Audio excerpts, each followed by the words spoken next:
Allora, porte aperte a Trieste in diretta, hanno compreso quello che intendevo.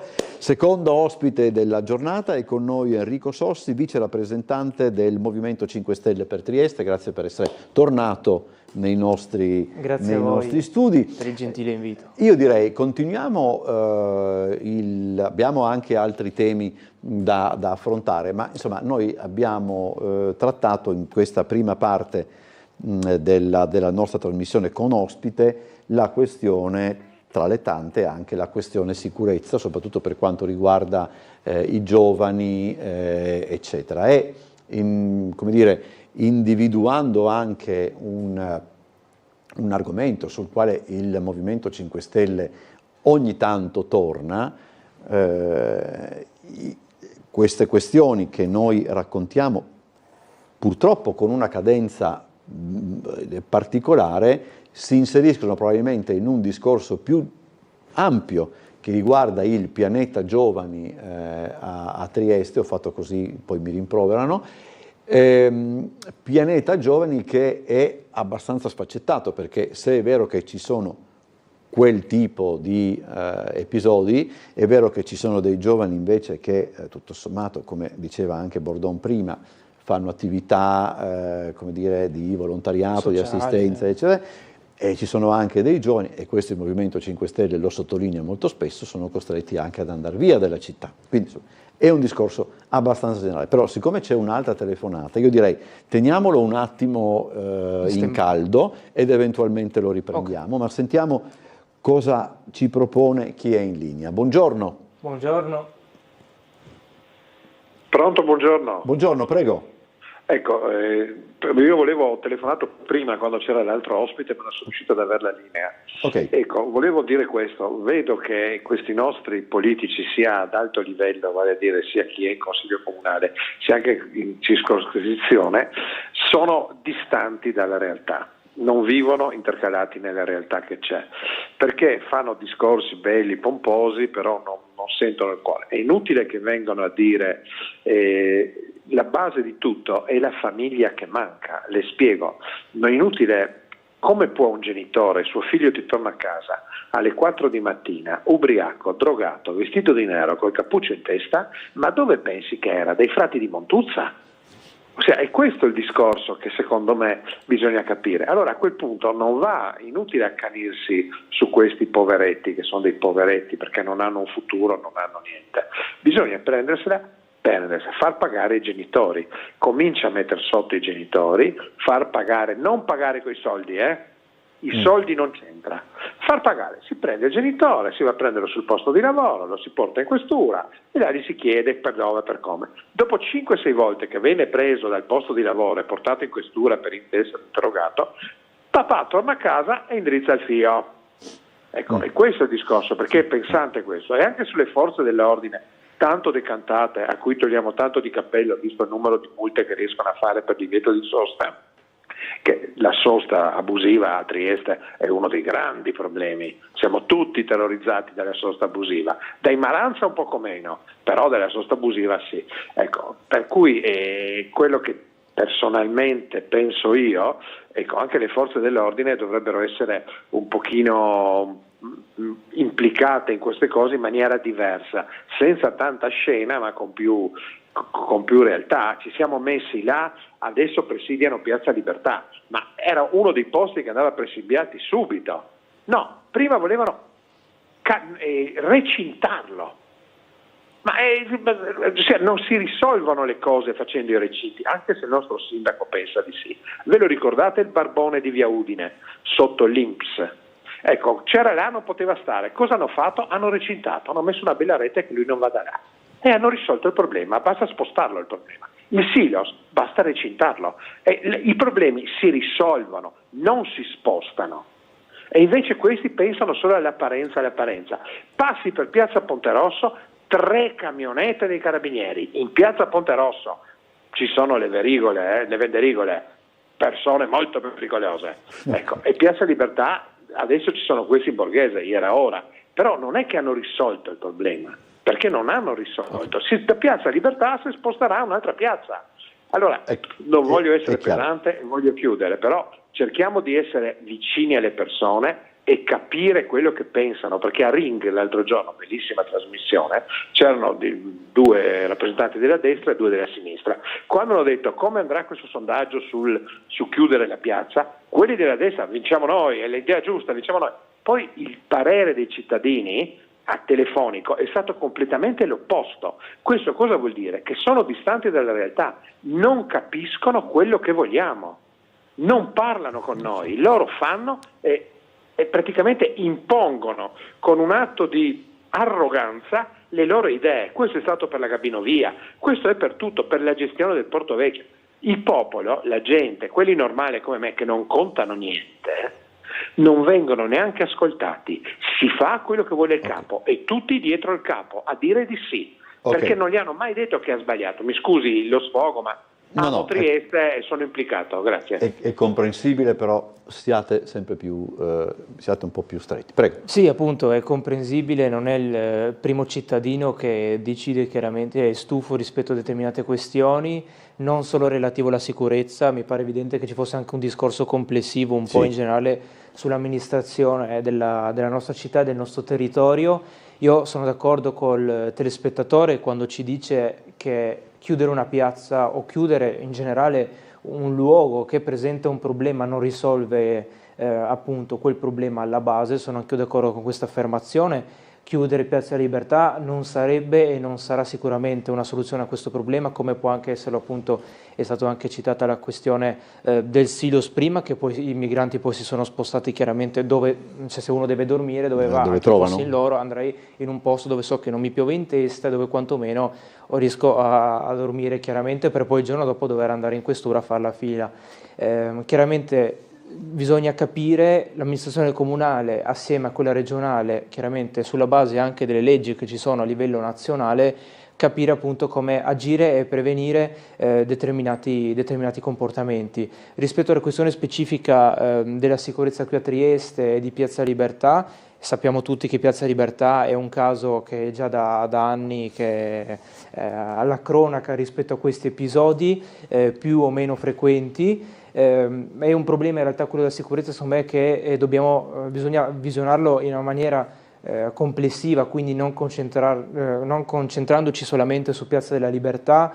Ricordiamoci anche di Piazza Perugino, di Piazza Garibaldi, Largo Barriera, sono tanti luoghi che meritano attenzione. Io penso che ci siano diversi fattori che la politica tutta, intesa anche come tutte le istituzioni, devono affrontare. In primis c'è un punto che abbiamo toccato parlando del tema della famiglia, parlando del tema del sociale, quindi di prevenzione di questi comportamenti.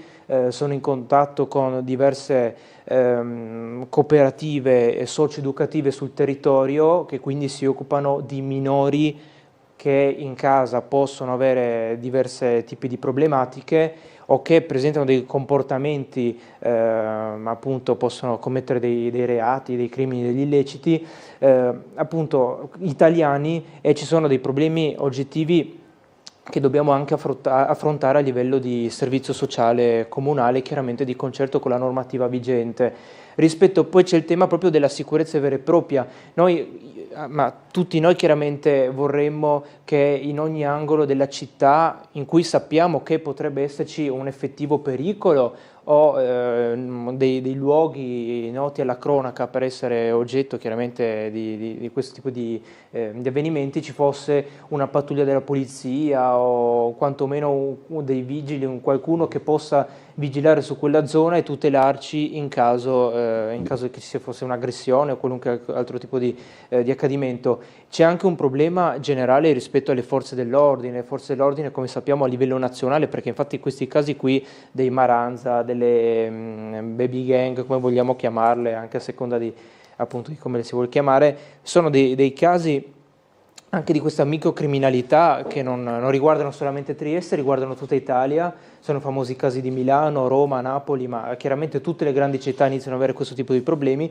Dobbiamo affrontarlo anche dal punto di vista della sicurezza. Tutti i sindacati di polizia di fatto lamentano una carenza di personale da diversi anni. Chiaramente non è iniziata da quando c'è il governo Meloni, ma c'è da tanti anni questa carenza di personale. Chiaramente è anche una questione appunto di priorità di investimento. Io penso sia giusto poter investire chiaramente sulle forze dell'ordine, farlo usando la testa, perché non possiamo avere la questura senza personale, che sia amministrativo o agenti di polizia, e poi effettivamente avere agenti di polizia al confine che, diciamolo chiaramente, sappiamo tutti che i migranti poi di fatto passano per i boschi, o quelle volte che la polizia di frontiera individua dei passeur, lo fa di concerto con la polizia slovena, spesso non per forza sul valico di confine, per cui se noi mandiamo gli agenti di polizia lì, noi dico il governo Meloni, chiaramente poi non ne abbiamo quei poliziotti sul territorio. Bisogna fare un ragionamento a mio parere più complessivo. Allora, abbiamo la pubblicità ma anche una telefonata in linea. Io chiedo al telespettatore che cosa preferisce, o è rapido oppure aspetta la fine della pubblicità.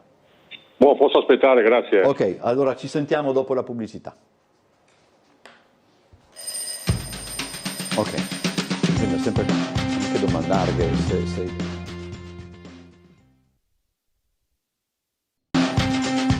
reale. Allora, abbiamo una telefonata in linea, ringrazio il telespettatore per aver atteso. Buongiorno. Buongiorno, dottor Bosassi, non sono il suo ospite. Prego. Non sono davanti al televisore, quindi non riesco a vedere chi è il suo ospite, lo saluto comunque. Ok, sentiamo. Voglio fare una segnalazione, se mi permette. Come no?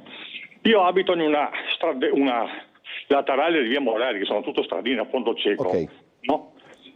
Venerdì abbiamo trovato il cartello che la strada verrà chiusa per lavori di manutenzione indifferente. Vabbè, tutti abbiamo là più o meno o il box o il posto macchina, mettiamo la macchina fuori, chi serve la macchina. Il lunedì non si è presentato nessuno, martedì pioveva, non si è presentato nessuno, mercoledì mattina troviamo il cartello che la strada verrà chiusa come ieri, quindi mettiamo tutti fuori le macchine.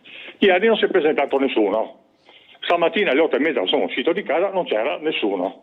E io penso che un po' di rispetto per le persone ci vuole, per l'amore di fare i lavori, di farli, nessuno dice niente, però se metti un cartello rispettalo. Non puoi farci spostare le macchine avanti e indietro quando vogliono, mi sembra, no? Capisco. Sembra di non aver detto una follia.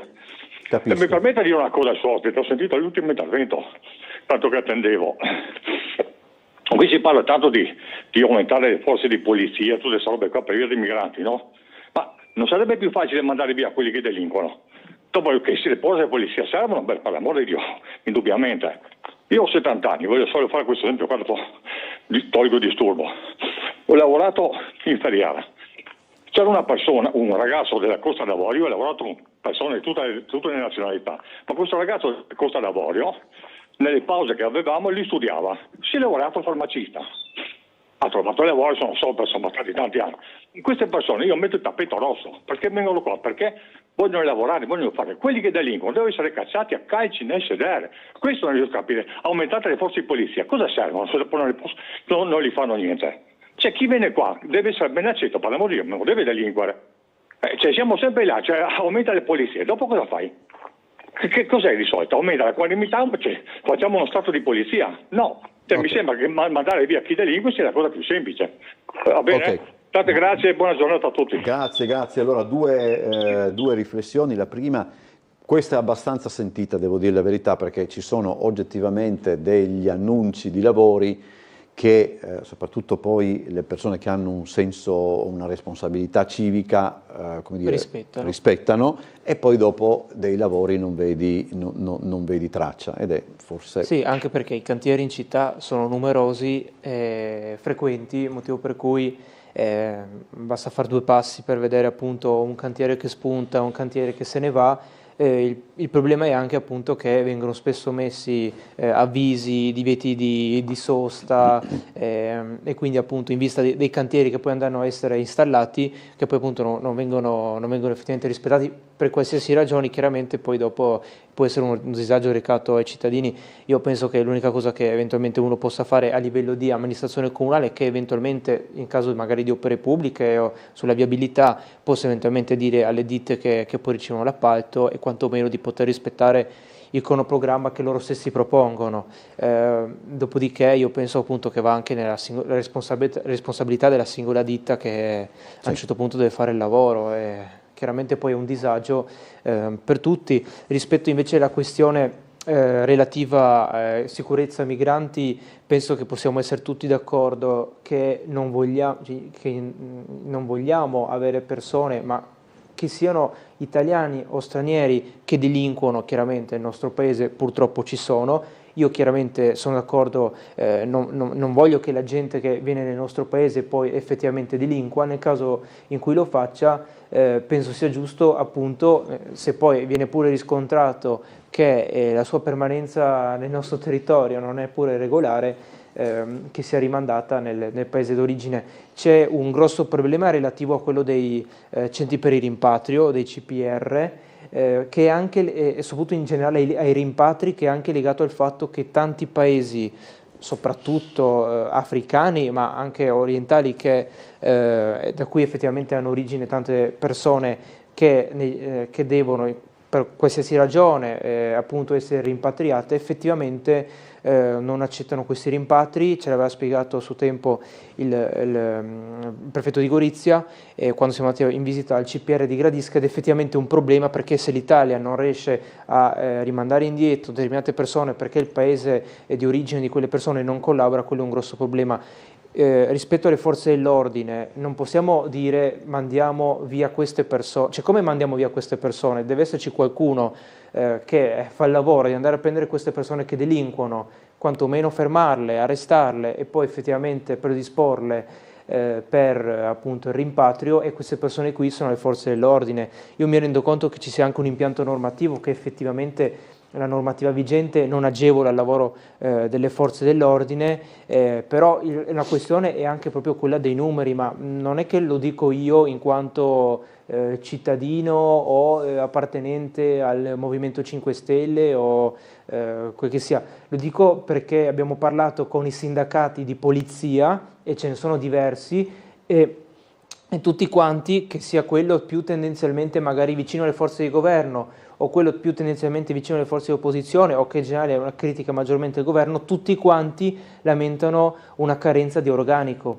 Ora, se le stesse forze di polizia ci dicono che sono in numero insufficiente, allora forse dobbiamo fare un ragionamento in questo senso. Io penso sia importante anche ascoltare gli operatori che sono sul territorio, quindi appunto come può essere le forze dell'ordine, poi anche appunto gli operatori sociali, e appunto avendo un quadro anche più ampio e più chiaro della situazione, fare poi delle proposte chiaramente i politici poi devono fare delle proposte normative. Sentiamo la prossima telefonata. Buongiorno. Buongiorno. Buongiorno, sono Gino. Buongiorno. Volevo dire solo una cosa, e leggo, c'è una direttiva dell'Unione Europea che entra in funzione col 1° giugno, leggo, l'accordo impone agli Stati membri di accogliere richiedenti asilo o di versare delle quote finanziarie. Come misura sanzionatoria, le istituzioni continentali hanno applicato una multa pari a 1 milione di euro per ogni singolo giorno in cui non si aspetta questo discorso. Grazie e buongiorno. Allora, bisognerebbe... Sì, non ho in mente la direttiva dell'Unione Europea in questione, e so che ultimamente l'Unione Europea ha approvato alcuni provvedimenti rispetto all'immigrazione, in generale, visto che questi provvedimenti non li ho in mente, io penso che a livello che l'immigrazione chiaramente sia un problema da affrontare a livello europeo. Noi non possiamo essere in grado come Italia o un singolo Stato appartenente all'Unione Europea di affrontare questo problema, perché è un problema che non affronta solo l'Italia. Prima di noi c'è la Slovenia, la Croazia e poi chiaramente queste persone poi vanno anche in centro Europa, in nord Europa. Io penso che questo problema debba essere affrontato a livello di Unione Europea e che quindi tutti i paesi europei che non sono direttamente, che non ricevono direttamente i migranti sul loro territorio debbano aiutare invece i paesi di primo ingresso per queste persone, di cui la maggior parte effettivamente sono in cerca di un lavoro o di studio. Io conosco tra l'altro una marea di persone, io sono anche uno studente universitario, per chi non lo sapesse, colleghi universitari studenti di cui effettivamente hanno origini straniere, tendenzialmente Afghanistan, Pakistan, e che poi effettivamente appunto sono qui per studiare e hanno anche, devo dire, anche molto successo. Però ripeto, secondo me è un ragionamento che dobbiamo fare come Unione Europea, perché è un problema che non siamo in grado di affrontare solo noi come Italia, ed è evidente a tutti che infatti non riusciamo a farlo. Infatti ogni volta che sentiamo le dichiarazioni degli esponenti di governo, che sia a livello nazionale o regionale o anche comunale, a parlare di sì, adesso approviamo, adesso ieri sera mi pare in Senato ci fosse stato approvato un ennesimo decreto sicurezza, che poi tutti questi decreti sicurezza vediamo che di fatto sicurezza non la creano, sarà il nuovo strumento di propaganda per il governo, per dire da oggi cambiano tutti più sicuri, meno immigrati, quando di fatti scusate, questa cosa non avviene ed è sotto gli occhi di tutti purtroppo. Quindi io non trovo conferme, c'è soltanto il riferimento alla multa di 1 milione di euro al giorno legata all'immigrazione. Quello che riesco a trovare da una ricerca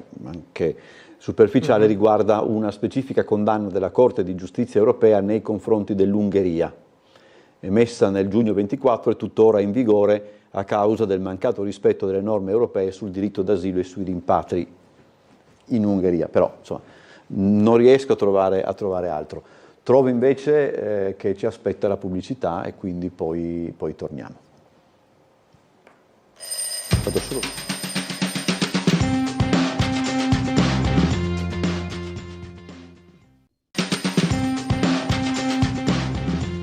Allora, rientriamo in studio, abbiamo risposto al telespettatore di prima, parliamo del tram di Opicina, che insomma è un argomento il tram di Opicina è un argomento un po' carsico, nel senso che ogni tanto se ne parla meno, poi risorge, esatto, poi torna, eccetera.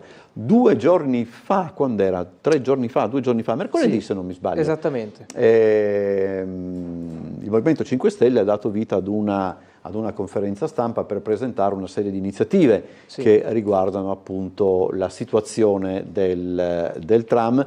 Devo dire la verità, poi Trieste Trasporti, non so se in seguito anche alla vostra conferenza stampa o se, ma comunque ha dato delle tempistiche in base alle quali il tram dovrebbe tornare, credo, fine giugno? Sì, metà giugno. Sì. Ma al di là di questo, insomma, quali erano l'oggetto della conferenza? Ma sì, abbiamo presentato alla stampa e alla cittadinanza alcune nostre iniziative rispetto al tram di Opicina. Siamo oggettivamente tutti stufi, tutta la cittadinanza stufa rispetto a questa questione.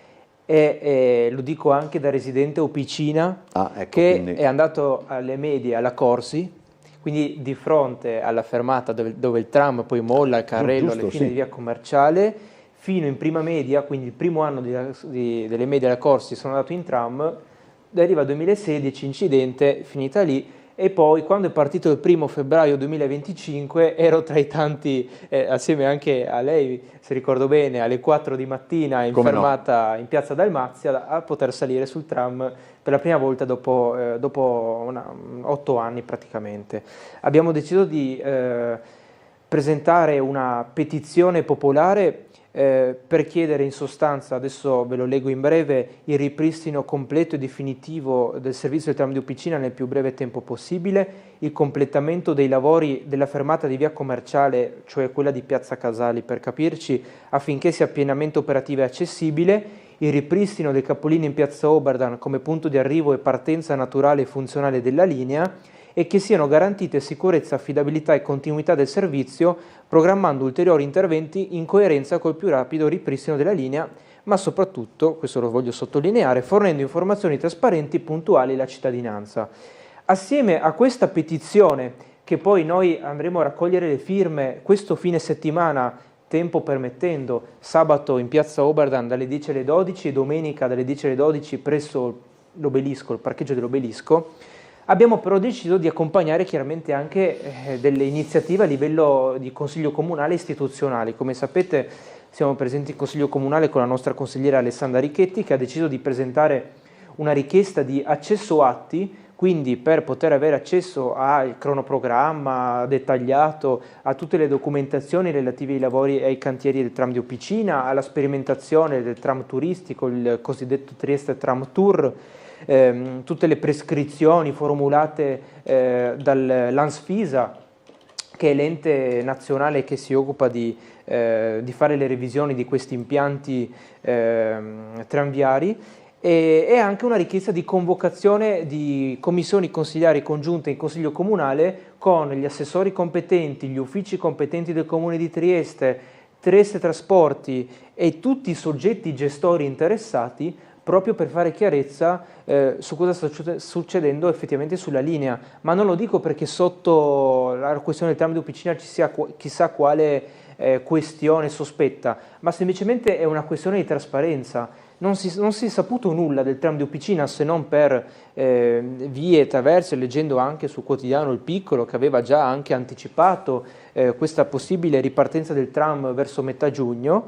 Trieste Trasporti e Comune di Trieste non hanno mai avuto un atteggiamento trasparente, purtroppo lo devo dire, rispetto alla questione del tram di Opicina. Ieri Trieste Trasporti ha voluto mandare una nota alla stampa, mercoledì pomeriggio, in cui dà alcune novità, in cui, ma insomma sono anche poche, devo essere sincero, le novità.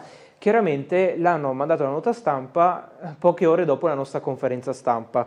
E a me va pure bene, perché dico, allora hanno fatto una comunicazione trasparente alla cittadinanza. Il punto è che non può succedere solo perché c'è stata una conferenza stampa da parte di un gruppo politico, devono essere delle comunicazioni trasparenti. Noi non chiediamo attraverso questa petizione che domani riparta il tram di Opicina, perché oggettivamente ci sono dei lavori da fare, ma non solo perché chiaramente ci sono delle necessità proprio il cavo tranciato, il cambio delle rotaie in alcuni punti, ma anche perché noi vogliamo che il tram di Opicina possa essere un servizio sia per i residenti, e poi si potrebbe poi anche aprire il tema rispetto all'utilizzo turistico, che sia un servizio sicuro e affidabile per la cittadinanza. Non è possibile farlo ripartire, dopo altri 2 mesi avere altri problemi. Chiaramente adesso che il tram è fermo per fare dei lavori è il momento giusto per approfittare per fare anche tutti gli altri interventi sulla linea. A me fa piacere che Trieste Trasporti abbia dichiarato che rispetto al cantiere del capolinea storico in Piazza Oberdan stanno quasi finendo, il Comune di Trieste sta quasi finendo la gara d'appalto. Chiaramente non è possibile che questa informazione esca fuori solamente perché il Movimento 5 Stelle ha fatto una conferenza stampa. In ogni caso noi chiediamo appunto che tutti gli enti interessati facciano il loro lavoro e lo comunichino con trasparenza ai residenti. Io mi riferisco soprattutto a chi abita a Scorcola, perché oggettivamente io che abito a Opicina e utilizzo quotidianamente per tante volte anche l'autobus, ce ne sono di linee che ci garantiscono però c'è una zona della città che è servita solo dal tram. È solamente dal tram e che effettivamente era utilizzata anche tanto. Io mi ricordo dal 1° febbraio 2025 fino praticamente alla giornata della Barcolana, in cui c'è stato il guasto diciamo appunto il guasto alla linea, che il tram è stato utilizzato veramente veramente tanto, ma non solamente dai turisti, ma anche dai residenti che per un motivo o per un altro, perché potrebbero tranquillamente essere residenti che abitano a Scorcola, oppure anche io l'ho preso diverse volte pur abitando a Opicina e pur sapendo che con la linea 64 o con la 4 sei arrivato più in fretta ad Opicina, ho deciso di prenderlo proprio perché mi andava di fare quell'esperienza, e non solo una volta dopo 9 anni, ma proprio di farla spesso. E ho visto che c'era tanta gente che è a Opicina e che conosco, che hanno deciso di prendere il tram di Opicina, motivo per cui abbiamo deciso di fare questa mobilitazione. Abbiamo tra l'altro parlato con diverse persone che infatti ci hanno detto com'è possibile che in questi anni nessuno abbia mai deciso di effettivamente fare quantomeno una pressione politica e mediatica su questo tema.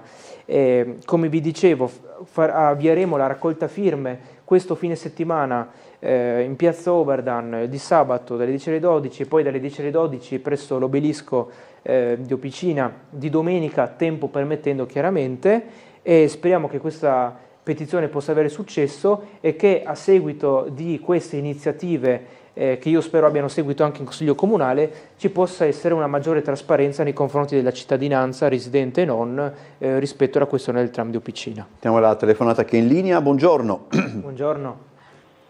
Pronto, buongiorno. Prego. Voglio fare una domanda che non c'entra niente con il tram di Opicina, ma è sempre un baluardo delle cose qua a Trieste. Il famoso ponte di Campanelli, hanno fatto i carotaggi, non si sa cosa, adesso spariti tutti, silenzio e non parla più nessuno. Non si sa niente? Chiedo a voi, perché sai, per andare da una parte all'altra bisogna fare il giro del mondo, ecco, no? Sì. Io che abito a Campanelli, se devo andare dall'amico che sta più in su, devo fare un giro, visto che è da novembre, no, che il ponte è chiuso. Okay. Se buttavano più, lo rifacevano, hanno costruito un supermercato nel frattempo, e qua il ponte è sempre KO. Sentiamo un saluto se... e vi ringrazio e buona giornata. Grazie. Sì, io non ho personalmente seguito il tema del ponte di Campanelle, ricordo però che ci sia un'attenzione, se non vado errato, da parte della Regione Friuli Venezia Giulia su questo tema. In ogni caso io farò un approfondimento anche attraverso la nostra consigliera regionale Rosaria Capozzi, proprio per verificare effettivamente lo stato dei lavori e chiaramente poter garantire una ripartenza anche del ponte di Campanelli il prima possibile. Chiaramente dobbiamo poter garantire, cioè le istituzioni devono poter garantire nel più breve tempo possibile in tutte le opere pubbliche, che sia dal tram di Opicina al ponte di Campanelle a un qualsiasi altro intervento sulla viabilità, per esempio a Trieste, una trasparenza sicuramente nelle informazioni, perché anche dalla chiamata del telespettatore emerge una questione relativa anche a poca informazione su questo tema, e chiaramente anche una velocità nell'esecuzione di questi lavori. Io però mi rendo anche conto che ogni volta che si parla di appalti pubblici c'è un grosso problema rispetto anche a chi poi va all'appalto, che non sempre garantisce delle tempistiche o una qualità dei lavori positiva, e quindi potremmo anche aprire un tema relativo a quello degli appalti pubblici. In ogni caso farò un approfondimento giusto per capire appunto sullo stato di avanzamento dei lavori ed eventualmente anche stimolare un'attenzione maggiore da parte degli organi competenti. Allora, non si vuole capire che qui si ritorna al discorso lanciato da un telespettatore un po' di tempo fa: più spazi vengono lasciati a disposizione di chi arriva, più numerosi saranno gli arrivi. E dice la signora, piazze chiuse, sì, grazie. Io sono d'accordo invece col telespettatore che prima ha detto che chiudendo un luogo, una piazza, il problema si sposta. Se ci ricordiamo di quando erano state emanate, introdotte queste zone rosse a Trieste, alla fine chiaramente le forze dell'ordine attenzionavano maggiormente i territori, quei luoghi dentro le zone rosse dichiarate appunto da Questura e dal Comune di Trieste, però chiaramente la criminalità o chi commetteva micro e normale criminalità andava semplicemente a spostarsi in un'altra zona del centro o della città. Noi se decidessimo di chiudere Piazza della Libertà ci ritroveremmo magari in Portovecchio o magari un'altra zona, magari può essere lì vicino Ceroiano, via Udine, semplicemente sposteremo il problema. Noi a un certo punto finiremo per chiudere quasi praticamente tutta la città, tutte le piazze della città, solamente perché degli individui vanno a delinquere. Invece io credo che le piazze debbano rimanere a disposizione della cittadinanza e che gli individui che chiaramente commettono criminalità vadano perseguiti, proprio poi anche, si potrebbe poi anche capire il tema della giustizia, ma in ogni caso non sono d'accordo col fatto di chiudere le piazze, perché effettivamente non si risolve un problema, ma non lo si sposta. Con la mail della telespettatrice effettivamente non ci sono neanche, non è che proponiamo delle alternative a eventualmente chiudiamo le piazze, queste persone comunque rimangono, come gestiamo queste persone che rimangono e che magari delinquono comunque. La delinquenza, la criminalità avviene anche all'interno, per esempio, pare di no, perché noi chiaramente nella cronaca sentiamo sempre parlare di ciò che accade in Piazza della Libertà, Piazza Garibaldi, Piazza Perugino, ma c'è anche una serie di situazioni veramente di disagio e di criminalità anche all'interno di numerosi appartamenti triestini con famiglie veramente problematiche che necessitano di un'attenzione chiaramente dei servizi sociali e delle forze dell'ordine. C'è un tema che va visto in modo complessivo, ma sicuramente queste soluzioni a breve termine non vanno a risolvere questo problema. Chiaramente io preferirei avere 2 agenti di polizia in più in Piazza Libertà che appunto la possano pattugliare e poter anch'io effettivamente usufruire di Piazza Libertà, per recarmi in stazione a Roiano o in Portovecchio, anziché invece dover fare il giro di Trieste in 80 giorni o sicuramente di più, per effettivamente raggiungere una destinazione. Soprattutto le piazze, ricordiamoci, sono uno di quei ancora pochi spazi in cui effettivamente ci può essere una socialità di noi cittadini. Purtroppo sicuramente anche un po' il modello economico che c'è adesso, le piccole imprese, i negozietti di rione, di quartiere vanno tendenzialmente a chiudere, lo vediamo in tutta la regione, un po' in tutta Italia, e chiaramente si riducono quegli spazi in cui effettivamente i cittadini possono andare a socializzare, a portare i bambini nel parco giochi. Allora, non è che se arrivano 2 ragazzini a fare 2 maranza, come li vogliamo chiamare, in un parco giochi, allora poi il giorno dopo chiudiamo totalmente il parco giochi. Magari andiamo a vigilare maggiormente sul parco giochi, andiamo a individuare chi delinque, ma lasciamo quell'opportunità di socializzazione che tanto ci manca, penso, in questo periodo, sia agli adulti sia ai bambini, e chi effettivamente la città la vive. Più una piazza è vissuta in modo positivo dalla cittadinanza, più è facile che non vi siano questi avvenimenti, insomma questi fatti di cronaca di cui assistiamo quotidianamente praticamente. Sentiamo la prossima telefonata, buongiorno. Buongiorno. Oh, buongiorno, sono la signora Susanna. Buongiorno. Allora volevo parlare un po' di problemi di periferia. Io sto nella zona, diciamo, dall'Oasi venendo giù, che è senso unico, che è la prima diramazione, e doppio senso c'è un muro che sta venendo giù, no?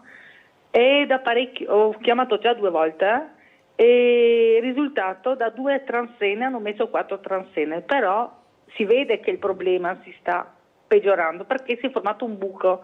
Il problema è che se viene giù praticamente tutta la zona via Marina viene isolata completamente perché non c'è modo da uscire, perché andando in su c'è il senso unico. Non ho capito. Io spero che via fate degli interventi, perché è inutile parlare che ci sono problemi climatici, questo e quell'altro, c'è anche zero manutenzione. Grazie Stiamo molte. parlando, mi piacerebbe che venga intervenuto. Solo un Grazie. attimo signora, giusto per capire, sì? È la strada che scende come riferimento, allora, prendiamo l'Oasi del gelato. Dell'Eremo, okay. Sì, ho capito. No? Sì, sì. È senso unico. Sì, ho capito. C'è senso unico e c'è un 150 metri più avanti c'è questo muro, si vede benissimo perché ci sono 4 transenne. Via dell'Eremo Alta, quindi. Sì. Sì. Ok, perfetto. Il riferimento è l'Oasi del gelato, mi pare di aver... Sì, andando in giù, grazie. Okay. Grazie signora per questo... Sì, per questa segnalazione. Tra l'altro passo spesso in zona di Via dell'Eremo, quindi magari farò un passaggio, ma quantomeno per vedere anch'io. Io penso che se si hanno messo le transenne, quantomeno qualcuno lo sappia di questo problema, però è anche vero che di muri che iniziano a cedere, mi ricordo anche quello di Strada del Friuli, ce ne sono a Trieste, ce ne sono stati, e in effetti è un problema un po' ostico. Chiaramente c'è un tema relativo anche alla manutenzione, dipende anche poi chiaramente di chi è la proprietà di quel muro, però appunto c'è anche un problema appunto di manutenzione generale rispetto a tante strade a Trieste, che potrebbe in alcuni casi anche generare situazioni del genere. Comunque spero che il comune o chiaramente di chi anche ha competenza su quel tratto stradale abbia attenzionato la cosa, eventualmente comunque proverò a fare un passaggio, quantomeno anche per vedere e eventualmente fare delle segnalazioni in più. Allora, prima di affrontare poi tra l'altro l'argomento, no, c'è un'altra telefonata. Buongiorno. Buongiorno. Buongiorno, parla con me? Sì. Ah, mi scusi che abbasso la TV. Prego. Allora, io ho chiamato varie volte, però evidentemente non ci siamo capiti. Io abito in via Puschi, praticamente sopra, diciamo, c'è la risiera, poi c'è la trattoria che si chiama la Ghibla, mi sembra adesso il primo salitone. Più parlo della parte bassa.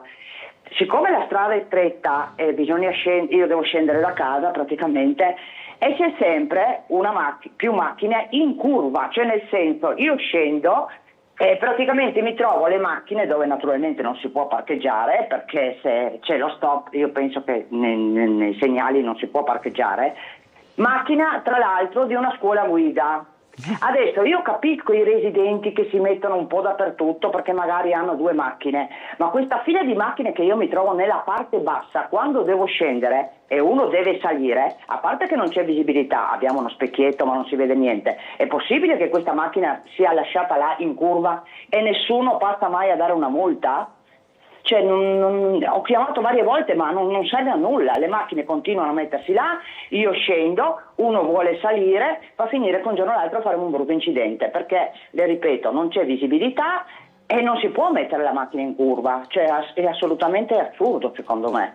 Quindi non so se lei riesce a vedere da Google, io parlo sempre dalla parte sotto, perché dalla parte alta comunque scendono, ma vabbè, non c'è un problema. Volevo dire questo perché è pericoloso, tutto qua. Dunque, allora, figuriamoci se io trovo, ma per solito sono, allora, via Puschi,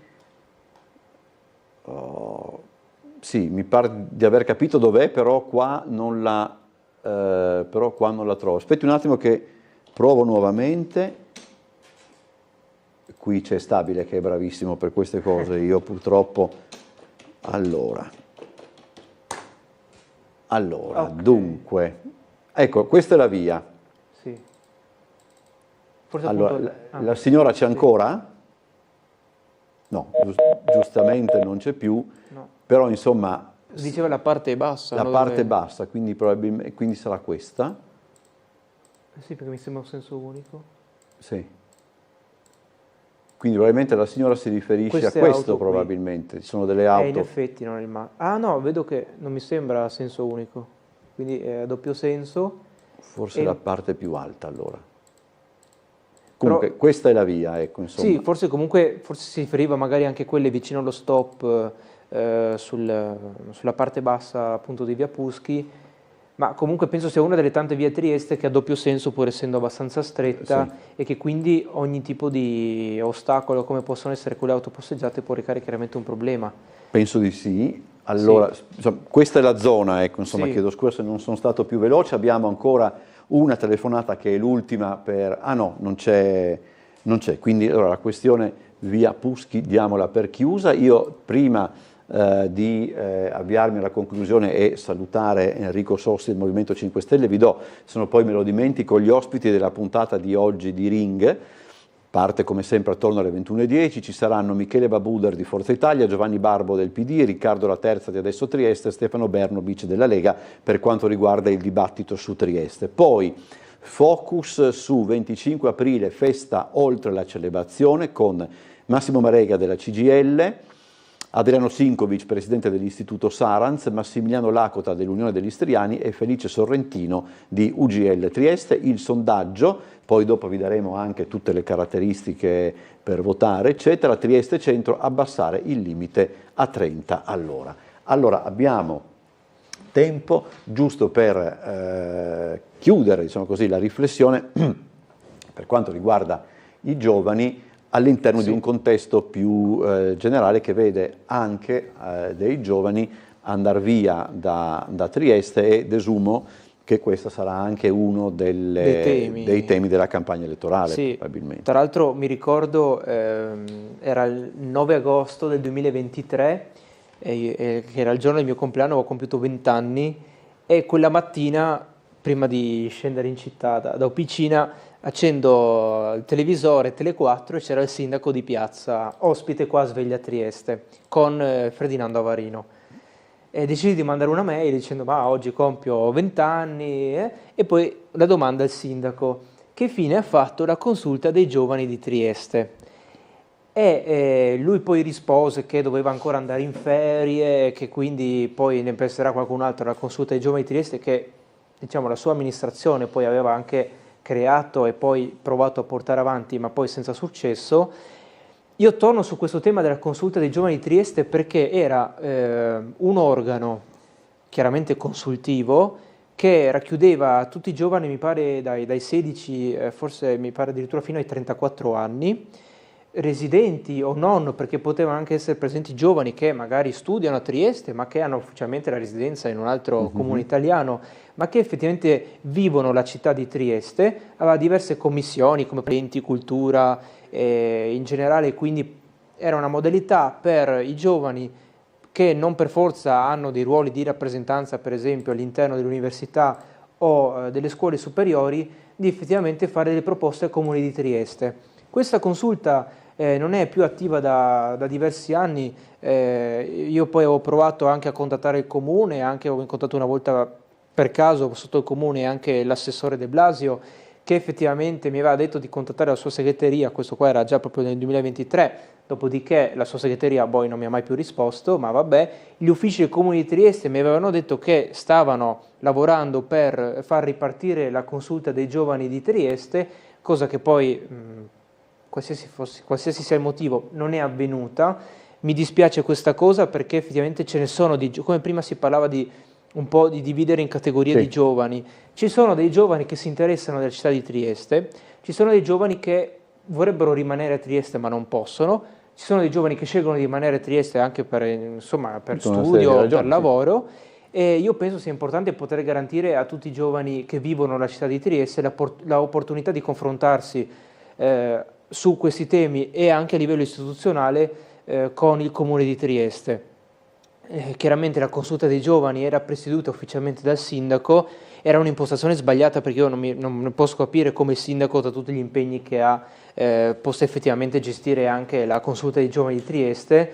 Io penso che sia un tema veramente molto importante questo del coinvolgimento dei giovani nella vita pubblica del nostro comune, pertanto sarà uno dei temi che come Movimento 5 Stelle e che come gruppo giovani del Movimento 5 Stelle porteremo avanti da qua fino sicuramente alle elezioni, ma chiaramente anche oltre, perché è un tema che io ritengo fondamentale e che non riguarda solo Trieste, riguarda in generale la nostra regione Friuli Venezia Giulia e anche tutta l'Italia, di questi giovani, dei miei colleghi prima universitari che poi magari fatta l'università, li abbiamo formati, speso soldi pubblici, università pubbliche per formarli, e poi questi giovani legittimamente, e li capisco tranquillamente, forse farei anche lo stesso, non lo so, se ne vanno in altri paesi europei a cercare altre opportunità chiaramente di lavoro o di studio. È un tema complessivo che però merita l'attenzione non solo della classe dirigente del nostro paese, ma anche di noi stessi giovani, che effettivamente potremo anche noi fare delle proposte a chi effettivamente amministra la cosa pubblica.